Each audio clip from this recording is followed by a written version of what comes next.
I definitely enjoyed him being the coach. We formed a bond with him being with me, all the time at softball. And it was hard as well, especially when getting to the softball and he's playing, I'm a senior, and that people are saying, oh, she's only playing because her dad's the coach. We were always looking forward to hanging out as a team. And obviously we had fun playing softball. What do you think has changed the most from the time you played as like an 8-9-year-old girl to where it is right now? The competitiveness, I think, has changed immensely over the years. Coming from middle school softball, you go into high school, it's a completely different environment. Welcome in, everybody, to another edition, an interview edition of Fighting for Overtime. I'm your host, Coach Tony. And with me today, man, this is going to be such an exciting episode. When you coach over the years, especially when you pass, you don't expect to cross and you kind of jump ship through different townships. This is kind of what happened to me with this beast right here of a pitcher. Again, this is Mackenzie Marino. Before she was a kick-ass real estate agent, Mackenzie Marino was a beast on the softball field. I tell you, she was a pitcher on the mound. Her career spans 9+ years playing for Northampton Hawks at Council Rock South High School. And you wouldn't know by looking at her, I'm going to be honest with you, but her demeanor on the mound struck fear into the opposition and now has carried her into a very successful career in real estate. Make sure you're following. She's a real estate agent licensed in both PA and New Jersey for Roc Hous Real Estate. You can follow her at Mackenzie Marino, Mackenzie Marino.realtor on IG. Mackenzie, thanks so much for joining us today. Thanks for having me. No, I tell the story all the time. Obviously, who knew our paths would have crossed? And I coached in Southampton. Mackenzie played in Northampton. I didn't like her dad. Here he liked me. I didn't think he liked me. And all of a sudden we joined forces and we started to coach. And I was like, there's no way this girl is the main pitcher on his team. She looks like she couldn't hurt anybody. And man, was I wrong. You were a beast, man. I'll never forget it. Thank you. You had that demeanor. It was great. And listen, I mean, you see it. You're very successful right now. You're kicking ass in the real estate world. And we talked about it. Very stressful, very hard, right? But what do you think, would you say, do you think kind of like your time in high school pitching and Northampton kind of molded you for this battle as being a real estate agent? I would say it definitely did, because I feel like when I first started real estate, obviously I'm going into the business, I know nothing. So I didn't have any family that was in real estate that I could kind of like lean on. I went in and I knew nobody and I knew nothing. And I would always talk to my dad and I would be like, this is a lot. Like, this is stressful. And he was like, you started playing softball, you knew nothing, you didn't know anybody, and you practiced and you learned the sport. And he's like, it's the same thing. You have to learn the business. And I always would reflect back on that and be like, you're right. And it took time. I didn't sell a house in my first 6 months. And I had to meet people. I had to learn the business. You have to learn what you're selling. You can't sell somebody a house when I don't even know the business myself. That's a great point. And I say that in the radio business all the time. I'll shop around and people will want to sponsor my shows. And the first thing I say is, how do I sponsor something and talk about something I know nothing about? It makes you look kind of like fake. And a lot of salespeople, are looked at as fake. And that was one thing that I tried to avoid. I would rather form a connection with somebody in the long run than try and sell them a house right off the bat. And I think I did a pretty decent job at forming connections with a majority of my clients. And I have went on to sell some clients 3 to 4 more houses because we built a relationship. And that's a huge part of it. And then you get that word of mouth, right? You get that referral. It's like, hey, listen, I have this awesome agent over. She won't do you dirty. She won't do you wrong. It's so great to hear that. And again, make sure you're following Fighting for Overtime. You can find it on TikTok, you can find it on Instagram, you can find it on YouTube, anywhere you get your podcast. But Ken's talked about starting this up because listen, you talked about how everything's molded you into where you are today. I feel like I'm honored that you're joining me here. I talk about everybody I coach as being my kids forever. It's great to watch you grow up. And looking at your whole journey throughout youth sports, what do you think has changed the most from the time you played as like an 8-9-year-old girl to where it is right now, what you kind of went through in your time too? The competitiveness, I think, has changed immensely over the years. Coming from middle school softball, you go into high school, it's a completely different environment because you have more girls that are competing for JV and varsity spots, and the parents are competitive.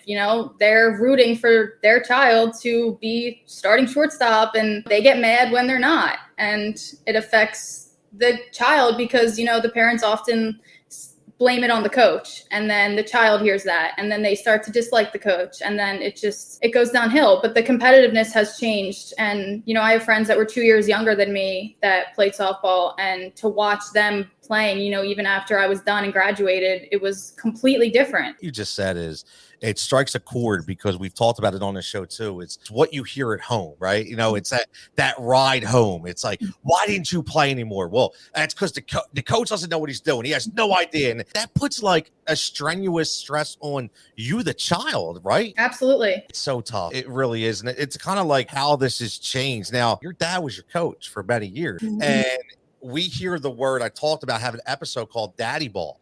And I was a coach for my kids, and I would hear a lot like, oh, he's just taking care of his own kid. He's just taking care of his own kid. Now, I know your dad. He wasn't like that. But did you ever go through those circumstances? Did you ever hear whispers of people talking like that when that happened? Yeah, so he started coaching. He started his own travel team when I was about 12. So I didn't really have, obviously, problems at 12U. But as you grow up, it starts to get worse. But I was grateful that on our travel team, majority of the girls and the parents were super close with my dad. We kind of built like a family. So I would say I didn't really face too many problems with travel and my teammates. Most of the problems I faced were between my dad and I. Car rides home in dead silence for like 3 hours from Maryland. I'm like calling my mom. I'm like, oh my God, dad's pissed. I dropped the ball. Like, that was rough. It was more between my dad and I. He actually ended up coaching high school ball when I was a senior. And that was when it kind of was a little different, because I don't know some of the girls, you know what I mean? I don't have a relationship with them. I'm not friends with them like that. And, my dad coming in, and then I'm worried, like, are these girls going to like my dad? Are they going to hate my dad? Are they going to talk about my dad? Like, it was a different environment. I was very lucky that everyone got along. It was good, but, I can see how it is hard. You make a good point, because it's not only from the playing aspect, it's from the family aspect of, you have girls over there, if they were, and they're chirping about your dad, and they're not like looking at him as a person, as a coach, but it's hard. It's your dad. It's, how do I not care? How do I not get involved? And be like, yo, you don't even know what you're talking about, right? It's a great point, because I remember when I came over, that team was like a family, and I felt that way. I was like, how am I even going to fit in? And hopefully Kenzie doesn't tell any of the crazy stories about my ass, but I wasn't the most calm person, so to speak. Frank used to have to calm me down. When you play for coaches and you have parents that get along, it makes the environment that much more special, and it allows you to be more free and not have that pressure, right? And even play better. I mean, I still had pressure. I would look down at my dad on third base, and he'd be like rolling his eyes, and I'm like, oh my God. But, it was definitely more relaxing. I definitely enjoyed him being the coach. It was awesome. We were obviously very close, but we formed like a bond with him being with me, all the time at softball. And obviously he taught me so much, but it was hard as well, especially when getting to the softball and he's playing, I'm a senior, and that people are saying, oh, she's only playing because her dad's the coach. And you heard it a lot. I actually sat the majority of probably the beginning 5-6 games when he was a senior. I sat the bench. I didn't play. I didn't bat, and nothing. And the athletic director noticed, and he was like, I know you're sitting her, because you're new to this, you're just starting. And he's like, that's not fair to her. Like, I obviously deserved at least some playing time. So I did start to play, but it was hard because I wanted to play and he wanted to play me, but you don't want to hear the backlash from the parents. So you kind of take a step back, and I was the one that had to be sat. I say that all the time. The coach's kid is always the one who takes the brunt of everything, because you're so worried about, Taylor would always be the one I would sit, or Chris or H. I always be like, nah, man, you got to sit. I'm going to hear it if you don't. And it's a shame, but it's true. And it does happen. Again, we're listening right here, Fighting for Overtime. This is Mackenzie Marino. Give her a follow at MackenzieMarino.realtor on IG. I'll make sure her information is in the description. She's a real estate agent in PA and New Jersey for Roc Hous Real Estate. Make sure you're getting her email, Mackenzie@rockhouse.com. And listen, she's been a pitcher, and now she's a kick-ass real estate agent, and she's giving us her experiences. And let me ask you this, because what's it like? Because I hear a lot. One of the biggest arguments I got with soccer was the kids should not play club soccer while they're playing school soccer. And I don't know how it was when you were pitching in high school and playing for the travel team. Did that argument come into play back then too? No. So I actually didn't pitch too much in high school. There was a girl who was better than me, and I accepted that. Like, she went on to play D1 softball. She was better than me. And at that point I had to be a teammate. You know what I mean? I couldn't just focus on myself that I wasn't pitching. You know, I still played in the field. So I didn't really have that. Obviously, I still played travel and I was pitching at majority of my travel games, but I wasn't really pitching in high school. But I think it's super important for children to play both. I think they just get more experience. And obviously it's a lot. It can be overwhelming and draining and obviously all that, but it's played right. It's fun. And that's what I've always said. It's got to be played right. One of the most important things. I don't think that happens a lot. I don't think it is played right. I think that's one of the most important things. We didn't play too much. If we had a very happy medium, I still had a huge social life. I still went to events at school. I still did all of that. But you hear now, with travel teams, they're traveling to Colorado and Texas and New England, and, they're losing a lot of their social life. And by the time you go to play in college, you're drained. You're done. You want nothing to do with the sport anymore. And at that point, you're playing because your tuition's covered and your parents want you to play, and it makes it difficult and it affects the child. It does. It's a great point. And the burnout is what I've been talking about. The statistics right now for kids in their junior year that decide just not to play anymore are staggering because they are burnout. Just for instance, when you were pitching, you have a pitching coach? Yes. So during the week, how many sessions do you think you would pitch? I would have 2 pitching lessons a week. I also had hitting lessons. And then obviously high school, you're practicing 5 days a week. And you would maybe have a travel practice in once a week if you could squeeze time in. But you're playing tournaments on the weekends and you're almost playing softball 7 days a week. Did you have any problems managing that when you were that age, trying to just be a kid as well as trying to make sure you get all your work in? Yeah, that was the hard part, obviously with school and everything. And there are some times where, my friends were all hanging out and I was at pitching lessons for 2 hours, dying in the heat and, in the summer. And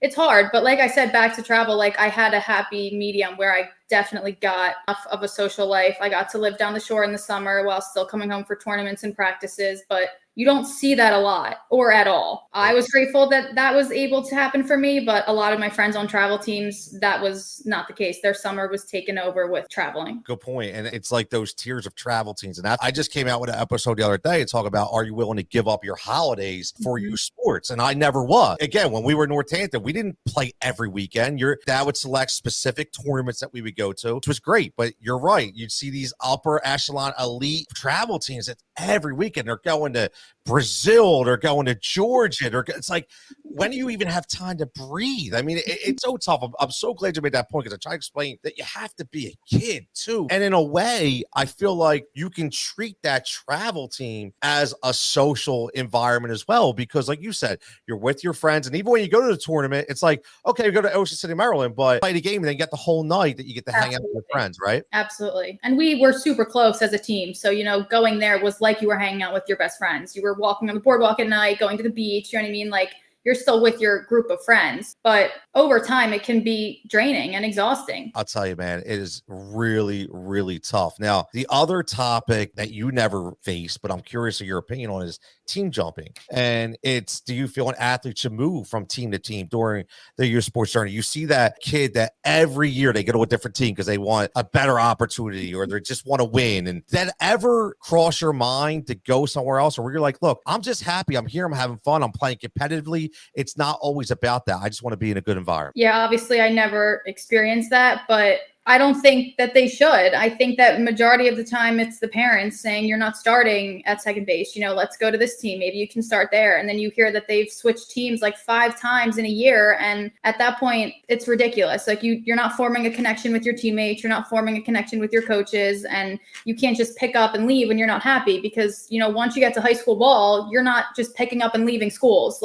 You're stuck where you are and you're competing for that spot. It's different. I feel the same way. I used to hate when kids jump back and forth because it's not even forming that bond. You're not forming that relationship. This is going to be my last year coaching. And these kids I've coached since they've been 8 years old. It's I have so many memories, 9 years of these kids growing up. I wouldn't have that if they jump teams and team and after team. So looking back on softball, whether it be through childhood days or high school days, what do you remember most? What is your favorite, I would say moment, but just your favorite kind of story about softball, about why you continue to play? I honestly think the team was probably my favorite. We were all so close and we had fun. We had fun at practice. We had fun at the tournaments. We had fun traveling. We were always looking forward to when we could go to our next tournament, when we could go stay in a hotel that had an indoor pool. We were always looking for something next? I was always, Dad, let's go look at hotels. Where are we staying? And he's like, it's 2 months out. And I'm like, I don't care. We were always looking forward to hanging out as a team. And obviously we had fun playing softball.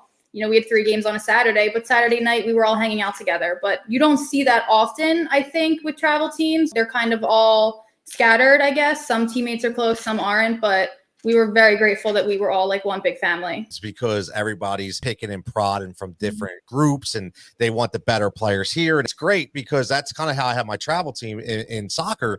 Kids were from all different neighborhoods, but what was great was they would form a bond and they would still hang out there because they start to drive and they would meet each other up. And I'm like, this is pretty cool. And you don't always get that. It really helps continue along. Again, this is Fighting for Overtime. Make sure you're following. This is Mackenzie Marino. You can follow her at MackenzieMarino.realtor on IG. She's a real estate agent in PA and New Jersey for Roc Hous Real Estate. Her email is Mackenzie@rochouse.com. She was one of the girls that I was lucky enough to be able to coach. She had a fantastic softball career throughout Northampton Township and Council Rock High School. And now she's a kick-ass real estate agent. Let's talk about that before I get you out of here, man. Moving on to this real estate career. When did you know this is what you wanted to do? I was always into houses. I was always into real estate, but it never really crossed my mind that this was like something I wanted to do. I went off to Bucks County Community College for 2 years, and I was like, all right, I think I want to be a teacher. So I started studying early education. I actually have my associates in early education, and it was like April, and I was going to transfer to Penn State Abington in the fall to finish it out.